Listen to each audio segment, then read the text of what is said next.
श्रीमान् वेङ्कटनाथार्य कवितार्किककेसरी वेदान्ताचार्यवर्यो मे सन्निधत्तां सदा हृदि। यस्य वाग्वृत्तिपर्यन्ता यतिराजसरस्वती तस्मै वेदान्तगुरवे भूयो भूयो नमो नमः। विशुद्धविज्ञानघनस्वरूपम् विज्ञानविश्राणनबद्धदीक्षम् दयानिधिं देहभृतां शरण्यं देवं हयग्रीवमहं प्रपद्ये। नमः पन्नगनद्धाय वैकुण्ठवशवर्तिने श्रुतिसिन्धुसुधोत्पाद मन्दराय गरुत्मते। भागवतர்கள் எல்லோருக்கும் இந்த மார்கழி மாசத்துல கருத்மானுடைய பிரபாவங்களை சொல்லுகின்ற கருட தண்டகம் என்னும் சுவாமி தேசிகனுடைய சீசுக்தி, இதன் விஷயங்களை எல்லாரோடையும் அனுபவிக்கும் பாக்கியம் நமக்கு இந்த ஆச்சாரிய பாதுகா மூலமாக ஏற்பட்டிருக்கு. இந்த சன்னிவேசத்துல பாகவதர்கள் அனைவரையும் இந்த கருத்மானுடைய வைபவத்தை அனுபவிப்பதிலே ஈடுபடுத்திக் கொள்ள வேண்டும்படியாக பிரார்த்தித்துக் கொண்டு ஆரம்பிக்கிறேன். அனந்த கருட விஸ்வக்சேன என்று நித்தியசூரிகள்ல பிரதானமாக சொல்லப்படுபவர்கள் 3 பேர். அனந்தன் எல்லாருக்கும் தெரியும், திருவண்ணம் தாழ்வான். கருத்மான் அடுத்ததாக சொல்றவர், விஸ்வக்சேனர். இவ 3 பேரும் அங்க எம்பெருமானுக்கு சர்வதேச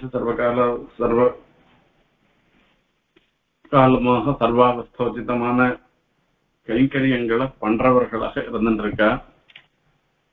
அதுல கருத்மானுக்கு ஒரு தனி விசேஷம் இருந்துருக்கு. வேதாத்மா விஹகேஸ்வரஹ யவனிகா மாயா ஜெகன்மோகினின்னு ஆளவந்த கருத்மான சொல்லச்சு வேதாத்மா என்று சொல்ற. ஆசனம் காந்தஸ்தே புருஷோத்தமஹ பணிபதி ஷய்யா ஆசனம் வாகனம் வேதாத்மா. அந்த பெரிய பிராட்டியாருக்கு மகாலட்சுமிக்கு ஆசனமாக சையா படுக்கையாகவும் பணிபத்தியாக இருந்திருக்கிற ஆதிசேஷன் இருக்கேன்னு சொல்லிட்டு இவர் கருத்மான பத்தி சொல்லச்சு அவர் வாகனமாக இருக்கேன்னு சொல்ற. இந்த வேதங்களுக்கெல்லாம் அதிஷ்டான தேவதையாக இருக்கிறவர், வேதாபிமானி தேவதை. அந்த அதிஷ்டாத்திரத்துன்றது அவர் கருத்மானுக்கு இருக்குன்னு சொல்ற. ஆத்மா வேதானாம் ஆத்மான்னு சொன்னா வேதத்துக்கு ஆத்மாவாக இருக்க. இப்ப நம்ம சரீரம் இருக்கு, சரீரத்துக்கு ஆத்மான்னு இருக்கு. இந்த ஆத்மாதான் இந்த கை கால்கள் போன்ற இந்த சரீரத்துல இருக்கிற அங்கங்களை எல்லாம் அதிஷ்டானம் பண்ணி ஒவ்வொரு செயல்ல ஈடுபடுத்துறது. அந்த மாதிரி இருக்கச்சே இந்த கருத்மான் என்ன பண்றாருன்னா வேதமே அவருக்கு சரீரமாக இருந்துருக்கான். சுபர்ணோசி கருத்மான்னு அந்த வேதத்தையே எப்படி அந்த சந்தஸுக்கெல்லாம் அந்த கருத்மானுடைய ஒவ்வொரு ரூபமாக எப்படி இருக்குன்றத விஸ்தாரமாக அந்த தைத்திரிய சம்ஹிதையில சொல்லப்பட்டிருக்கிறது. அப்போ இவர் வேதம், அதாவது இந்த வேதமே சரீரமாக கொண்டவர், வேதத்துக்கு ஆத்மாவாக திகழ்கிறவர் என்பதாக ஒரு அர்த்தம். எல்லாத்துக்கும் வேதத்துக்கு அபிமானி தேவதையாக இருக்கிறபடினால அவருக்கு சர்வஜத்துவம் சொல்லப்படுகிறது. இந்த வேதம்ன்றது அதுல சொல்லாத விஷயமே இல்லை, வேதத்துல சொல்லப்படாத விஷயமே இல்லை. ஆகையால இந்த வேதத்துக்கு அதிஷ்டாதாவாக கருத்மான் இருக்கிறதுனால பெருமாள மாதிரி இவரும் சர்வஜராக இருந்துருக்கேன்னு அர்த்தம். இப்ப நித்தியசூரிகள் எல்லாருமே இன்னும் கேட்டா முட்டாள் கூட தானே சர்வஜனாக தான் இருந்துருக்கேன். என்ன தர்மபூத ஞானத்துக்கு விகாசம் வந்துடுத்து. வந்த பிற்பாடு எல்லாருமே சர்வஜாளாக தானே ஆயிட்டான். இவருக்கு மாத்திரம் அந்த சர்வஜத்துவம் எப்படி இவருக்கு மாத்திரம் தனியா சொல்லணுமான்னு நான் இல்ல இல்ல, எல்லா சமயத்திலையும் இவருக்கு இருந்துருக்கு. அவதார தசையெல்லாம் கூட எல்லாவற்றையும் அறிந்தவராக இருந்திருக்கிறவர். ஆகையால பலம் குணங்கள் இவைகள் எல்லாம் கூட அந்த கருத்மானுக்கு ஒரு விசேஷம் இருக்கான். ஆகையால இவர் அமிர்தத்தையே கொண்டு வந்தவர். ஆகையால இவருக்கு விஹகேஸ்வரன்னு பட்சிகளுக்கெல்லாம் ஈஸ்வரனாக இருந்திருக்குவர். சத்யா, சுபர்ணா, கருடா, தாக்ஷா, விஹகேஸ்வரா, இப்படி எல்லாம் பல திருநாமங்களாலே அழைக்கப்படுபவராக இருக்கிறவர் அந்த கருத்மான். இப்படி அற்புதமான ஒரு கருத்மானுடைய பெருமை ஒவ்வொரு இடத்துலயும் சொல்லப்பட்டிருக்கிறது. இதே கருத்மானே தான் பெருமாளுக்கு தாசசகா வாகனம் ஆசனம், பெருமாளுக்கு தாசனாக இருக்கிறான், சகாவாக இருக்கிறான், வாகனமாக இருக்கிறான், ஆசனமாக இருந்திருக்கேன்னு சொல்லி சொல்ற. எஸ்தே விதானம் வியஜனம் திரயீமய, விதானம் வியஜனம் மேல்கட்டியாக இருந்திருக்க, அந்த விதானமாக இருக்க, அதாவது வியஜனம் விசிறியாக இருக்க, இப்படி பல பிரகாரமாக பெருமாளுக்கு கைங்கரியம் பண்றதையே புருஷார்த்தமாக பண்ணிருக்கேன்னு சொல்ற. இவர் தாசமாக இருந்து எப்படி கைங்கரியம் பண்ற, சகாவாக இருந்து எப்படி இருந்த, வாகனம் என்பதெல்லாம் இந்த இடத்துல விஸ்தாரமாக சொல்லி சொல்ற.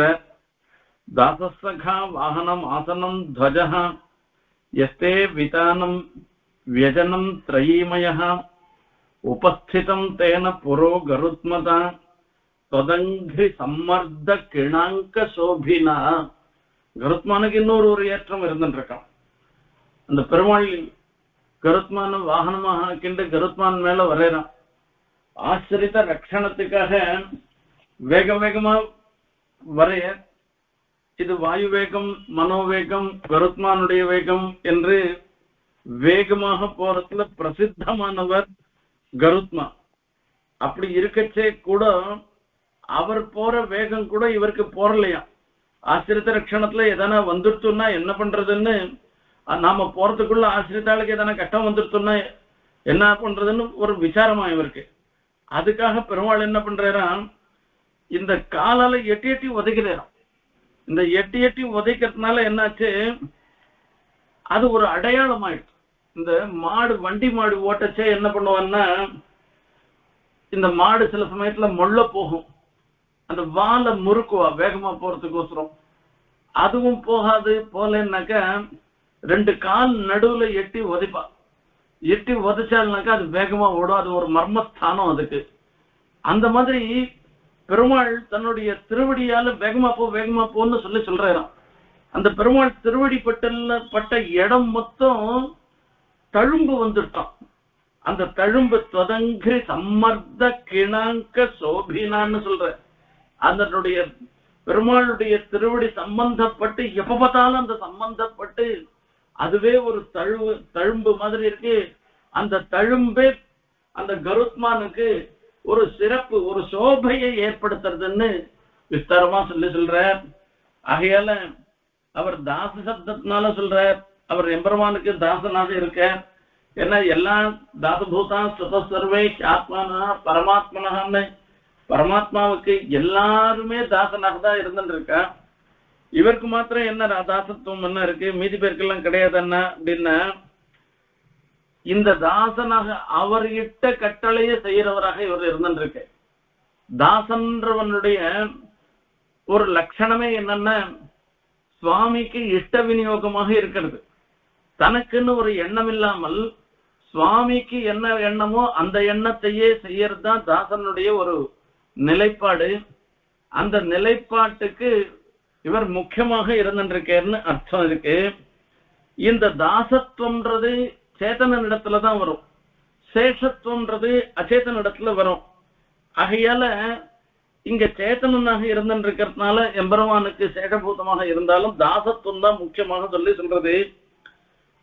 இதுக்கு அடுத்தது தாச சகான்னு தோழ்மைய உடையவனாக எம்பெருமானுக்கு தோழனாக சொல்ற. இது தாசத்துவத்தை முதல்ல சொன்னதுக்கு என்ன காரணம் என்னன்னாக்க, இந்த தாசத்துவன்றது இயல்பா ஏற்பட்டது. ஆகையால அத சொல்ற. லோகநாதஸ்ய ராமஸ்ய சகா தாசோஸ்மி ராவண. இதுல சொல்ற ராவணன் இடத்துல ஹனுமார் சொல்ற வார்த்தை சுந்தரகாண்டத்துல. இப்போ லோகநாதனாக இருக்கிற எம்பெருமானுக்கு சகாவாகவும் தாசனாகவும் இருந்திருக்கேன்னு சொல்ற. இங்க தாச சகான்னு சொல்லி கருத்மானுக்கு ஏதோ ஒரு சில சமயத்துலதான் பெருமாளுக்கு தோழனாக இருந்த ஒரு அபிநயம்ன்றது இருக்கு. அததான் சொல்ற. அந்த பெரிய யுத்தம் இந்திரஜித்துக்கும் ராமனுக்கும் நடக்கிறது. அதுல இந்திரஜித்து நாகபாசத்தினால ராமனையும் லக்ஷ்மணனையும் கட்டி போட்டு போயிட்டாருன்னு நினைச்சிட்டு இருக்கா. மொத்த பேரும் மூர்ச்சித்தால அந்த யுத்த பூமியில விழுந்து கிடக்குறான். அப்ப சீதா பிராட்டிய அழிச்சுண்டு வந்து அந்த புஷ்பக விமானத்துல அழிச்சுண்டு வந்து தோபார் ராமன் விழுந்து கிடக்குறாரு பாரு, இவர் இனிமே எழுந்து வரமாட்டேன்ற மாதிரி எல்லாம் சொல்றது. அந்த அளவுக்கு ராமனுக்கு ஒரு நிலை ஏற்பட்டது. அப்ப அந்த சங்கடம் ஏற்படுத்த சமயத்துல கருத்மான் வரை அந்த நாகபாசத்துல இருந்து விடுவிச்சுட்டு நான் உன்னுடைய தோழன் என்பதாக சொல்றேன். அதுதான் சகான்றது. அவர் வாகனமாக இருக்கார், ஆசனமாக இருந்திருக்கார். அது எல்லாரும் தெரிஞ்சிருந்தது. பெருமாள் எங்க வெளியில எழுந்திரணுமா இருந்தாலும் கருத்மான் மேலதான் எழுந்திருள்ளார். அது வாகனம், ஆசனம், துவஜம்.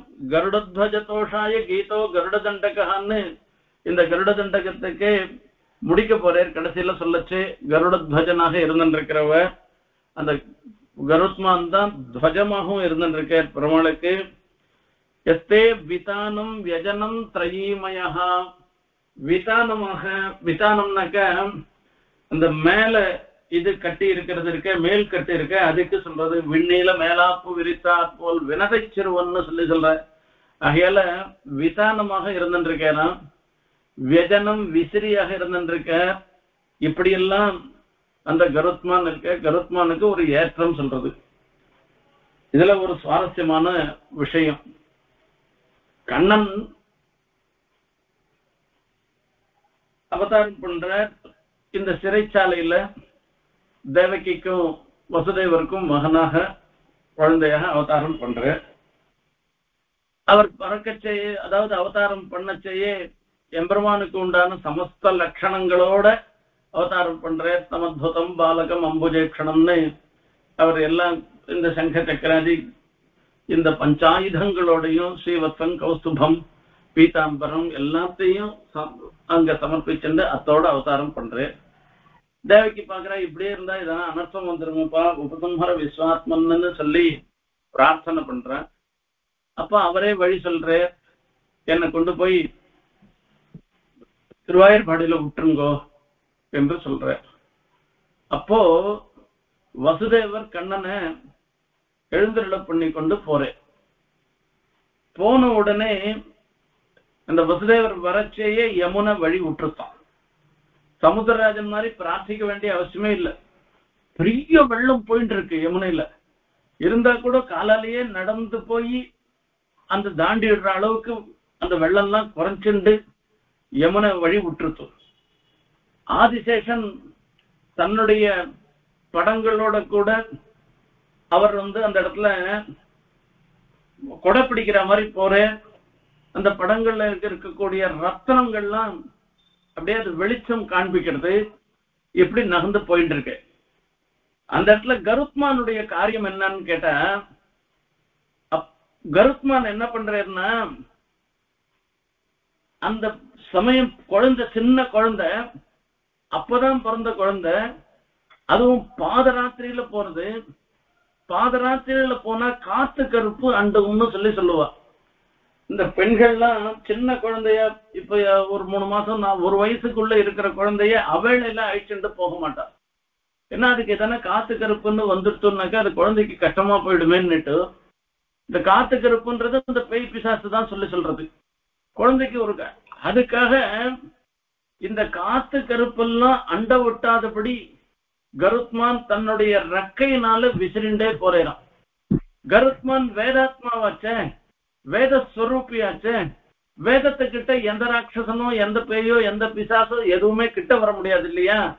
அந்த குழந்தை அப்படி பெருமாளுக்கு ரட்சணம் பண்ணேன்னு சொல்லி சொல்ற.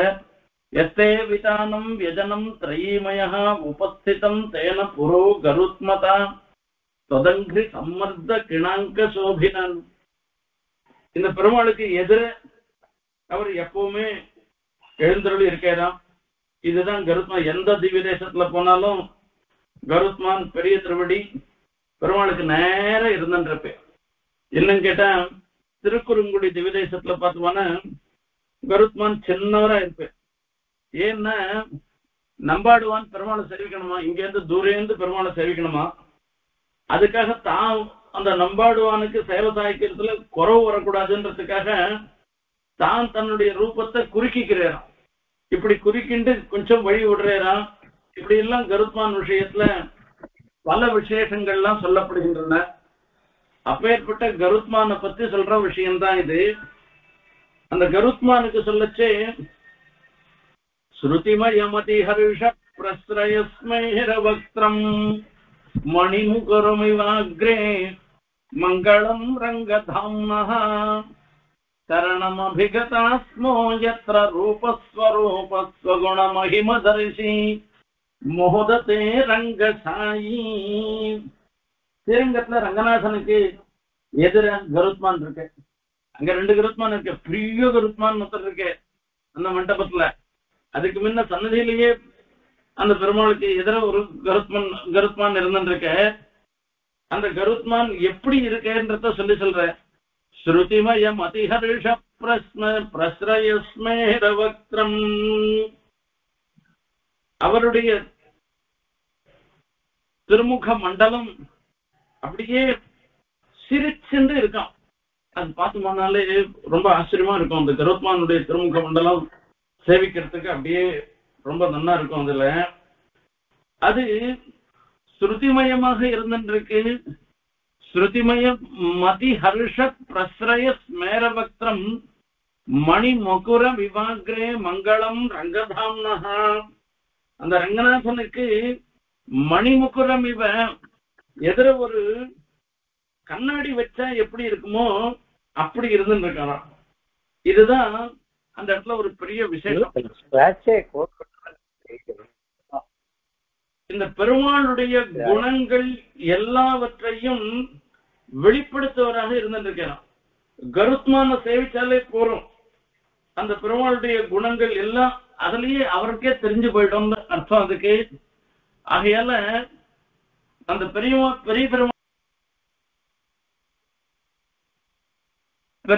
பெருமாள் தன்னுடைய திருமுக மண்டலத்தை கருடனாகிய ஒரு கண்ணாடியில பார்த்து சந்தோஷப்படுறாராம்.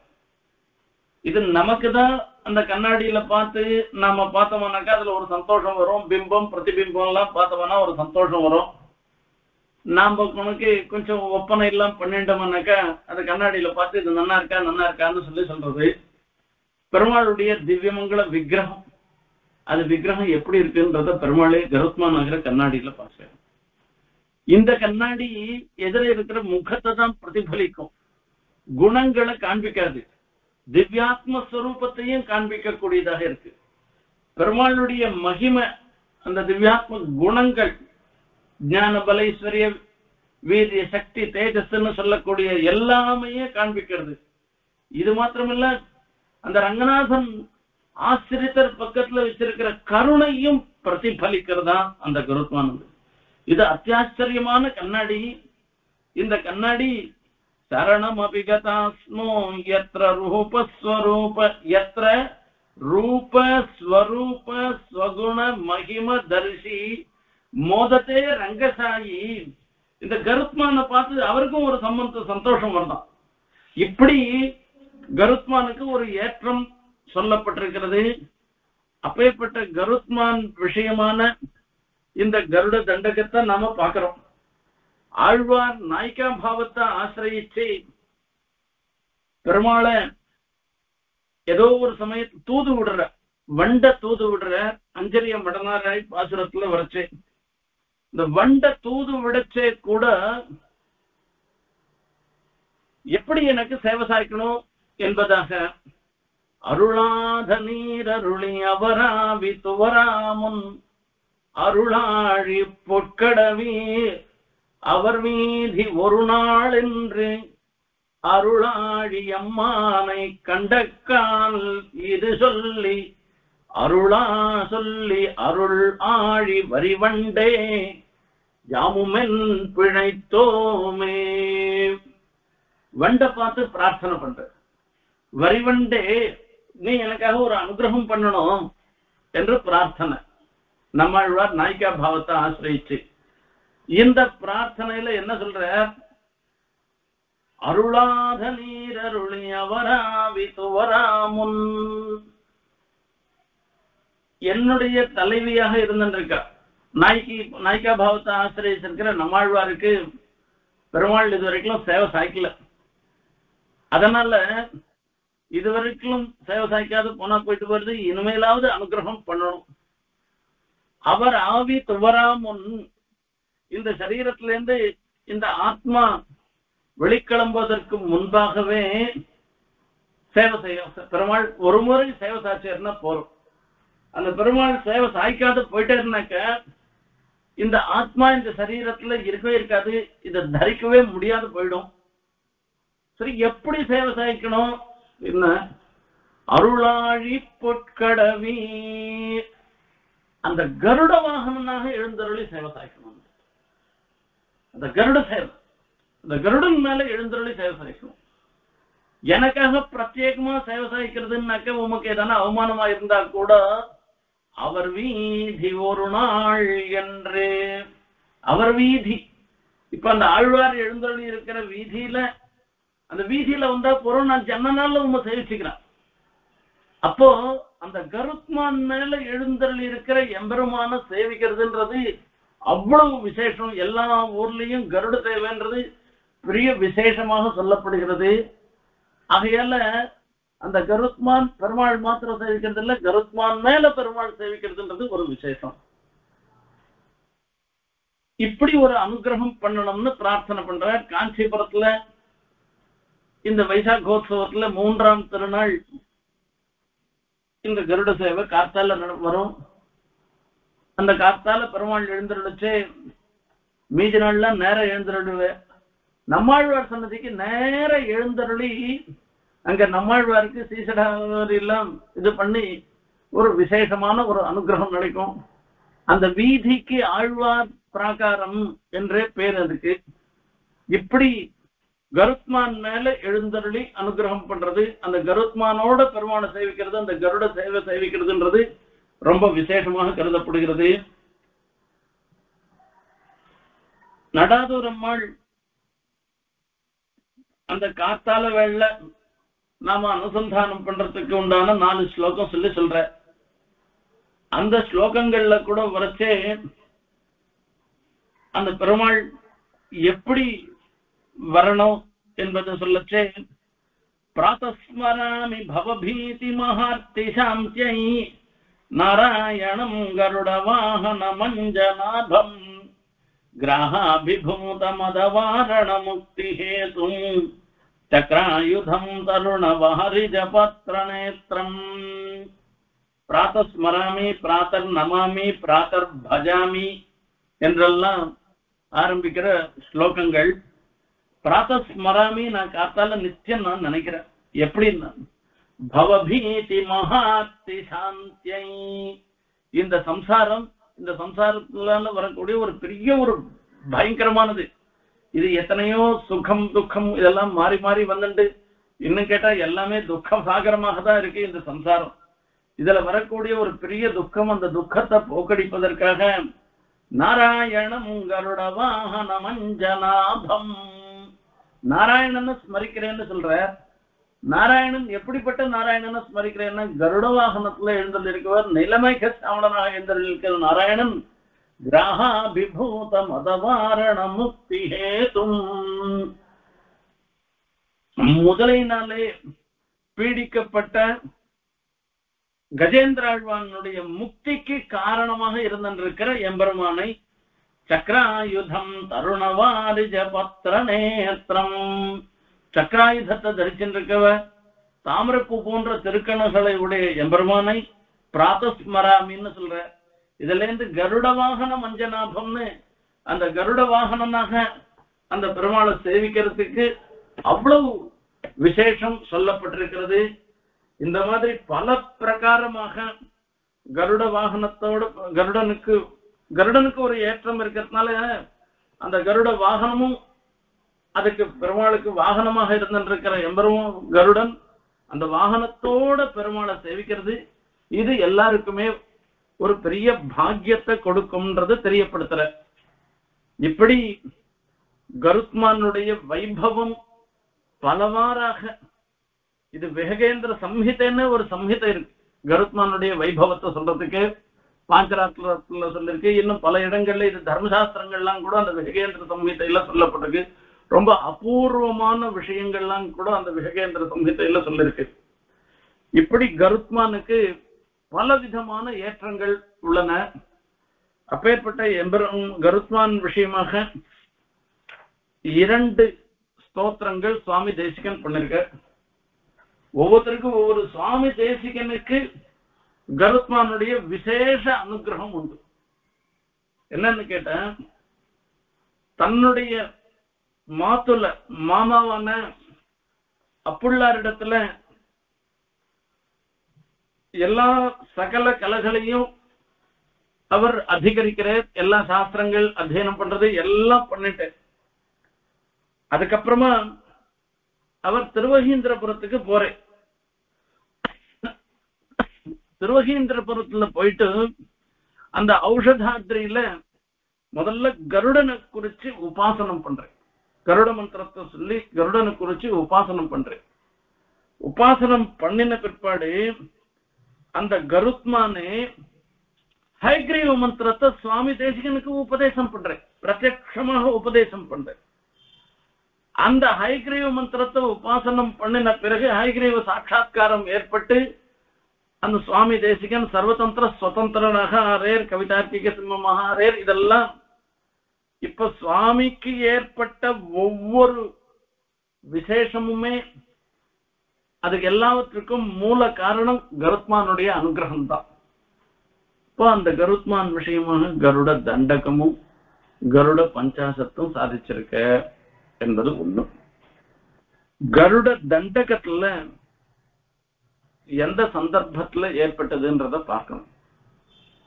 சுவாமி தேசிகன் ஸ்ரீரங்கத்துல எழுந்தருள் இருந்த காலத்துல அவருக்கு வேதாந்தாச்சாரியார் என்கிற விருதத்தை ரங்கநாதனை கொடுத்தார்.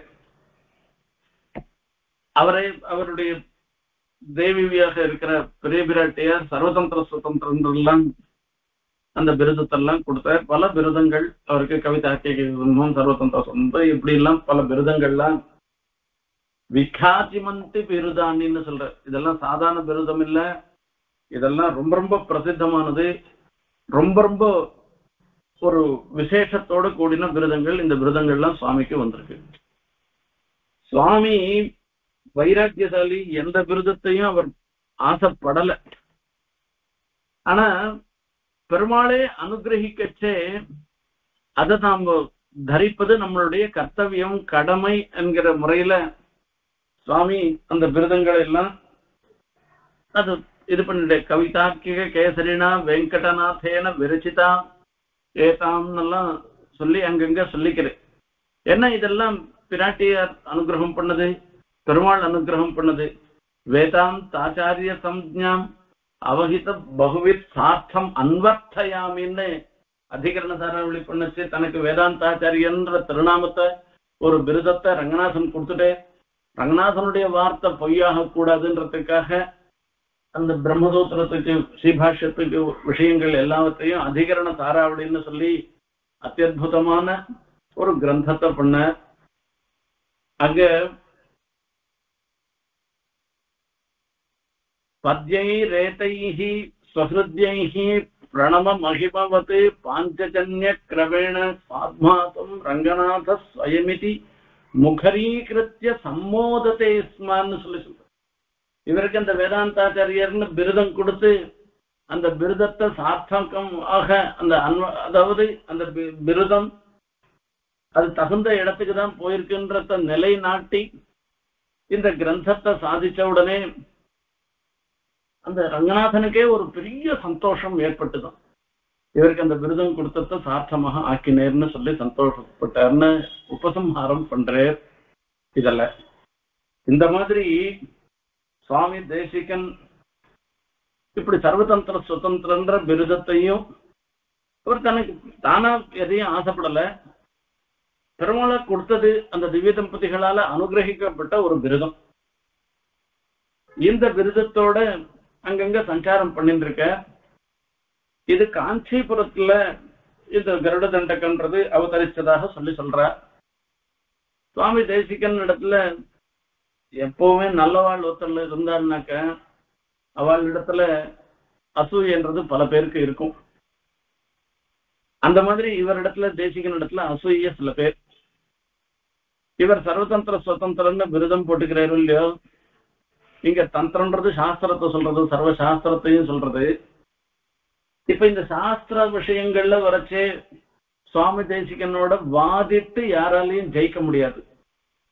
ஆகையால இவெல்லாம் என்ன பண்றான்னா ஒரு பாம்பாட்டி, அந்த காலத்துல பாம்பை வச்சுண்டு அவன் பழைக்கிறவன், அவனை கூட்டு நீ தேசிகனை வம்பு இழு, நீ என்ன பண்ணணும் என்ன கேட்டேன், நான் எத்தனையோ நாளா இந்த பாம்பெல்லாம் சேர்த்து வச்சுட்டு இருக்கேன், அந்த என்னுடைய மந்திர சக்தியினால பாம்பெல்லாம் ஏவுவேன்.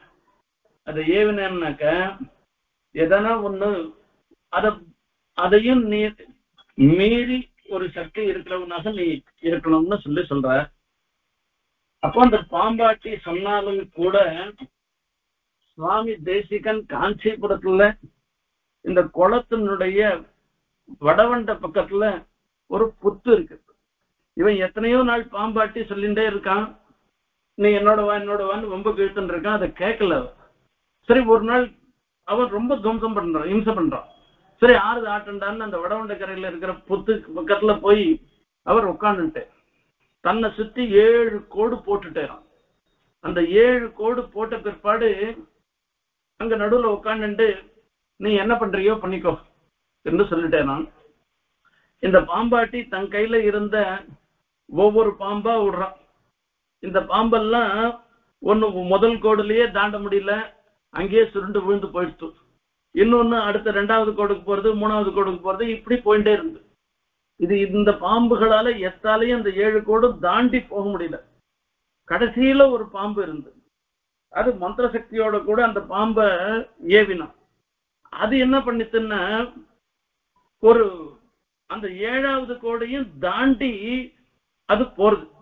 அந்த தேசிகனை சுற்றி இருந்துருக்கு, அந்த பெருமாள் தேசிகன் கிட்ட வந்துட்டு அந்த பாம்பனுடைய ஒரு பலத்தை பாக்குறேன்.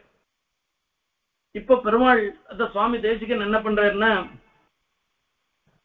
இந்த பன்னகன் வைணவன் கருத்மான குறிச்சு ஒரு ஸ்தோத்திரம் பண்றேன். அந்த ஸ்தோத்திரம் தான் இந்த கருட தண்டகம் என்று சொல்லப்படுகிற இந்த ஸ்தோத்திரம். ஆகையால இந்த ஸ்தோத்திரத்துல இது ஸ்தோத்திரம் பண்ண உடனே கருத்மான் ஆகாசத்துல வட்டமிட்டு அங்கேருந்து வரே இந்த பாம்பை கொத்திண்டு போயிடுறேன். இது கொத்திண்டு போன உடனே பாம்பாட்டி லபலபுன்னு அடிச்சுக்கிறான்.